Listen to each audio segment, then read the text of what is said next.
नमस्कार दोस्तों, मैं हूं भव्या। आप देख रहे ग्राउंड न्यूज़ चैनल। आज हम आपको ताज़ा खबरों में बताएंगे कि कैसे हुई सरहद पर 20 जवानों की मौत।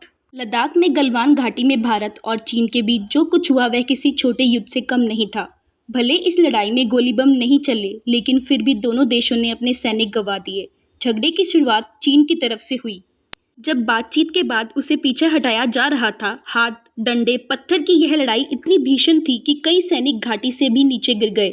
शाम से आधी रात तक लद्दाख के गलवान इलाके में क्या क्या हुआ, यहाँ जानिए।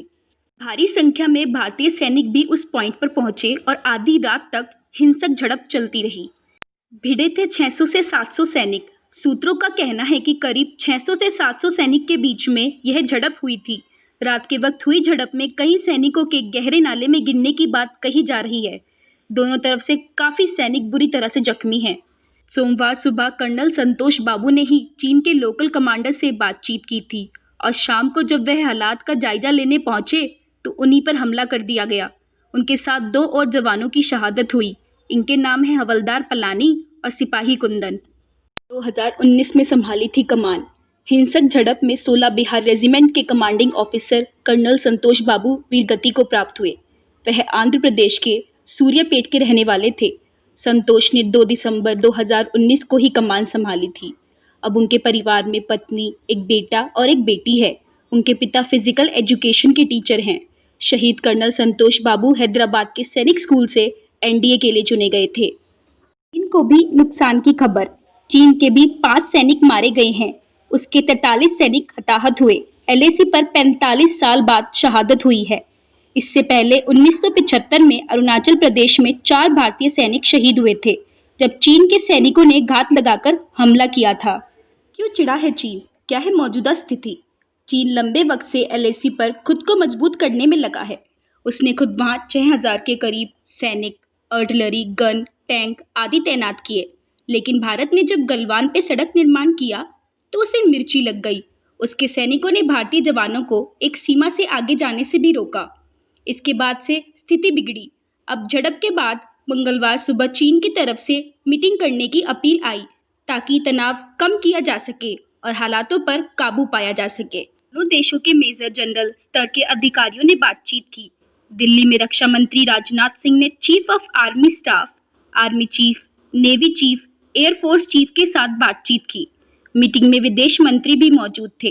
रक्षा मंत्री ने प्रधानमंत्री को जानकारी दी। विदेश मंत्रालय ने कहा कि भारत सारे काम एलएसी में अपनी सीमा के अंदर ही करता है। चीन से भी ऐसी उम्मीदें रखते हैं। हमें उम्मीद थी कि सब कुछ अच्छे से होगा, लेकिन चीन द्वारा स्थिति बदलने की एक तरफा कोशिश करने पर हिंसक झड़प हो गई। इसमें दोनों पक्षों के लोगों की मौत हुई है। इससे बचा जा सकता था। विवाद को सुलझाने के लिए बातचीत जारी है। चीन ने लगाए भारत पर आरोप। लद्दाख में झड़प के बाद चीन ने भारत को सीमा पार नहीं करने की चेतावनी दी है।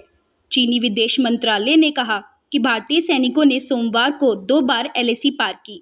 चीनी सैनिकों को भड़काते हुए उन पर हमला किया गया, जिसके बाद दोनों सेनाओं के बीच गंभीर टकराव हुआ। चीन ने 3 भारतीय सैनिकों के मारे जाने का जिक्र किया, लेकिन अपने नुकसान के बारे में कुछ नहीं बोला। बाद में चीन सरकार ने मुखपत्र ग्लोबल टाइम्स में स्वीकार किया कि चीन के 5 सैनिक मारे गए हैं। अखबार के संपादक ने ट्वीट किया कि चीनी पक्ष को भी जान का नुकसान पहुंचा है। इस घटना के बाद भारत ने सेना को फैसला लेने की पूरी छूट दे दी है। ये फैसला cabinet committee on security affairs की बैठक में लिया गया। प्रधानमंत्री नरेंद्र मोदी और गृह मंत्री अमित शाह के बीच मंगलवार रात देर तक गलवान में हुई घटना को लेकर बातचीत हुई है। प्रधानमंत्री नरेंद्र मोदी की अगुवाई में सुरक्षा मामलों की कैबिनेट बैठक के बाद सरकार ने कहा कि जमीनी हालात के मुताबिक कार्रवाई करे। भारत ने कड़ा रुख अपनाया है। कूटनीतिक स्तर पर भी भारत ने नाराजगी जताई है। अब देखना होगा कि आगे क्या होता है। अगर हमारी इस वीडियो से आपको कोई भी सूचना मिली हो तो इसे शेयर कर बाकी लोगों तक पहुंचाएं, ताकि उनको भी जानकारी मिल सके। और कमेंट सेक्शन में हमें अपने विचार जरूर प्रस्तुत करें। मिलते हैं एक नई वीडियो के साथ। तब तक की वॉचिंग ग्राउंड न्यूज़ चैनल।